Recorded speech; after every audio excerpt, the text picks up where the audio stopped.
Hello hello hello. स्वागत है दोस्तों हमारे एक और वीडियो में।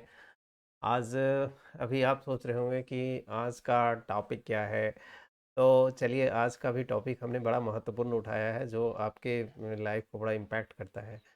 एक्चुअली अक्सर हाँ होता क्या है कि एलआईसी की पॉलिसियाँ हम लोग लेते हैं और लेने के बाद हमको उसमें 10 साल 15 साल उसको लेकर के चलना होता है। तो उस बीच में बहुत तरह की आवश्यकता होती है, बहुत तरह का चीज़ होता है और ये इतनी आसानी से 15 साल पहुंच नहीं जाता। 15 साल पहुंचने में बीच में क्या क्या क्या होता है। एक तो सबसे पहली बात है कि एक आम तौर पे ये देखा जाता है कि पॉलिसी बीच में रुक जाती है और रुक जाने के कारण फिर क्या होता है, वो पॉलिसी लैप्स हो जाती है और उसको रिवाइवल करवाना पड़ता है। तो रिवाइवल के बारे में हमने एक वीडियो नीचे बना रखा है, तो इसी चैनल पे आपको मिल जाएगा।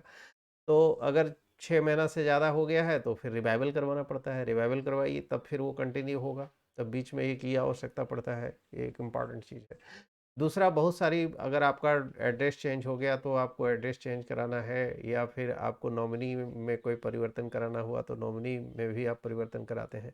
लेकिन आज का जो और इस तरह से करते हुए बीच में एक और ज़रूरत पड़ जाता है और उसी की ज़रूरत के बारे में आज हम आपको इस वीडियो में बताएंगे। वह ज़रूरत है कि लोन।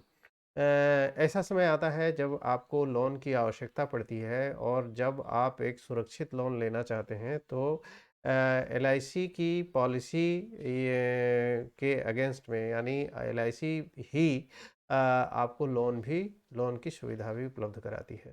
तो आज के इस पूरे वीडियो में हम लोग जानेंगे कि वो लोन एलआईसी कैसे देती है, उसका क्या रेट होता है और उसके लिए क्या प्रोसेस है करने के लिए। क्या-क्या कर सकते हैं ताकि हमको जल्दी से लोन एलआईसी से मिल सके, या अगर हम एलआईसी से ना लेकर के किसी और बैंक से लेना चाहते हैं तब उसका क्या प्रोसेस है। तो दोनों आप अभी इस वीडियो यदि पूरा आप इस वीडियो को देखेंगे तो वीडियो के अंत में आपको पूरी तरह क्लियर हो जाएगा कि किस तरह से ये बातें होती है। तो विषय हमने ले ही लिया है। चलिए विषय आपको एक बार हम दिखा दें कि विषय हमारा है कि जीवन बीमा पॉलिसी में लोन कैसे लें। यही आज का विषय है।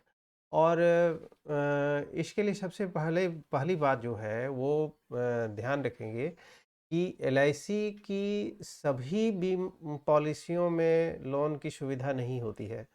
तो ज़्यादातर क्या होता है कि जो इंडोमेंट पॉलिसी होती है, इंडोमेंट मतलब अगर मैं और एकदम कॉमन लैंग्वेज में बोल दूं तो इंडोमेंट पॉलिसी का मतलब होता है जिसको आप 10 साल 15 साल एक सुरक्षित 5 साल पैसे देते हैं और उसके बाद एक बार आपको वहाँ एक मैच्योरिटी मिलती है जिसमें आपका सम एश्योर्ड होगा, आपका बोनस होगा और आपका कोई इंटरिम बोनस होगा तो वो होगा। तो इस तरह से ये चीज़ें, इसको आमतौर पर इंडोमेंट पॉलिसी बोला जाता है। तो इंडोमेंट पॉलिसी में लोन की सुविधा होती है और ये loan policy by policy vary करता है, लेकिन मैं एक जनरल बात कर रहा हूँ कि 2 साल के बाद आप लोन लेने के हकदार हो जाते हैं। 2 साल के बाद ही आप पॉलिसी पे लोन ले सकते हैं। दूसरा इम्पॉर्टेंट है कि लोन कितना ले सकते हैं, ये भी बात है। तो जब एलआईसी आपको लोन दे आप लेने के लिए जाते हैं तो एलआईसी क्या करती है कि उसका एक सरेंडर वैल्यू निकाल देती है। सरेंडर वैल्यू का मतलब होता है कि अभी अगर आप उस पॉलिसी को सरेंडर कर दें तो फिर आपको उसमें से कितना पैसा मिलेगा, है ना।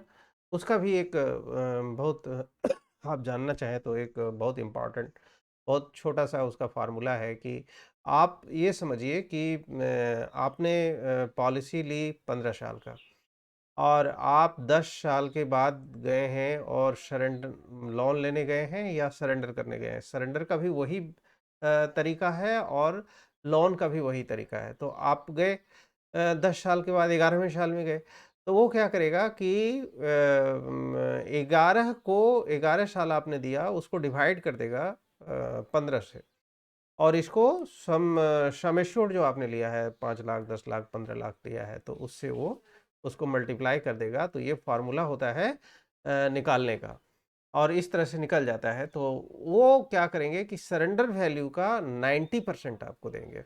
90% होता है। और यदि आपका पॉलिसी पेडअप में है पहले से तो पेडअप का जो है वो 85% वैल्यू के बराबर आपको वो लोन दे देंगे।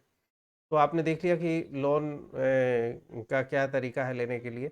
अब हम कुछ साइट पे जाकर के ये भी दूसरा चीज़ ये देख सकते हैं कि जो लोन हम लेंगे वो दो तरीके से आप अप्लाई कर सकते हैं। एक तो पहला बात है कि आप अपना जो शाखा है, आपका जो जीवन बीमा का ब्रांच है, वहाँ जाएं और वहाँ एक लोन एप्लीकेशन फॉर्म होता है। लोन एप्लीकेशन फॉर्म मांग लें किसी भी पदाधिकारी से और मांग करके उसको भर दें। उसके साथ अपना केवाईसी लगा दें, आधार कार्ड लगा दें, पैन कार्ड लगा दें, फ़ोटो लगा दें और उसको देने के बाद उनको आप दे दें। वो देने के बाद वो क्या करेंगे, उसको वो जांच कर लेंगे और जांच करने के बाद आपकी एलिजिबिलिटी चेक हो जाएगी और बड़ा फास्ट काम होता है, बड़ी तेज़ी से वो आपको एक तो उसी समय बता देंगे कितना मिलेगा, कैसे मिलेगा। तो उसके बाद आपको अमूमन आम तौर पे देखा जाता है कि 3 या 4 दिन में आपके अकाउंट में पैसे वो भेज देते हैं। तो एक ये तरीका हुआ। दूसरा है कि आप ऑनलाइन भी कर सकते हैं। अगर आप जीवन बीमा में ई सर्विसेज में एक छोटा-सा रजिस्ट्रेशन है, रजिस्ट्रेशन कर लें या पहले से किया हुआ है तो आप इसी बात को आप ऑनलाइन अप्लाई कर सकते हैं और ऑनलाइन में भी उसी तरह से हो जाएगा जैसे ऑफलाइन में होता है।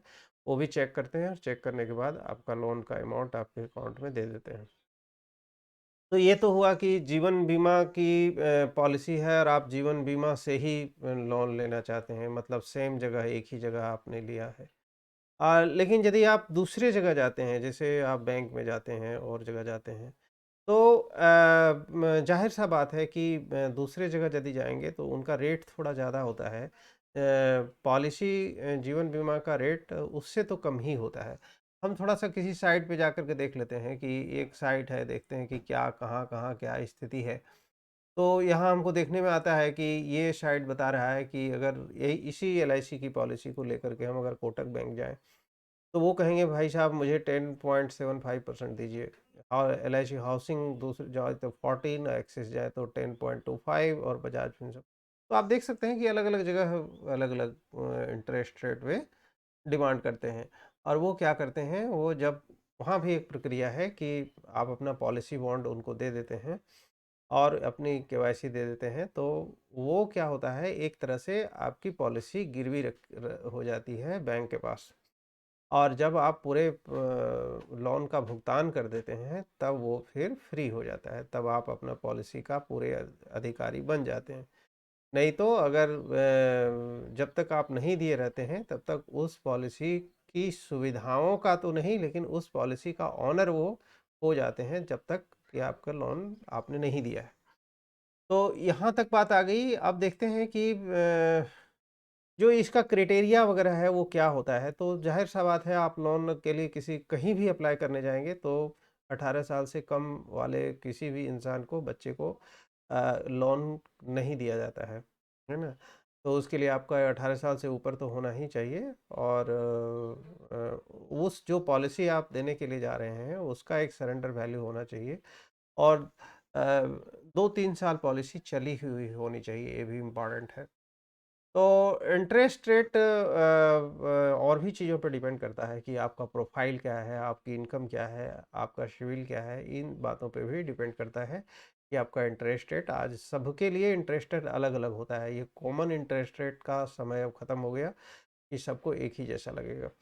तो ये जानना ज़रूरी है ये। और मैंने पहले ही बता दिया कि सरेंडर वैल्यू का 90% और पेडअप का 85%, उसी को थोड़ा सा मैं आगे बढ़ता हूँ और देखता हूँ। तो कुछ पॉलिसियाँ हैं एलआईसी के जो हम देख रहे हैं साइट पे दिया हुआ है, और मैंने भी पहले बताया कि ये सभी इंडोमेंट पॉलिसी है, जीवन लाभ है, जीवन रक्षक है, जीवन लक्ष्य है या न्यू इंडोमेंट प्लान, इस तरह के हैं।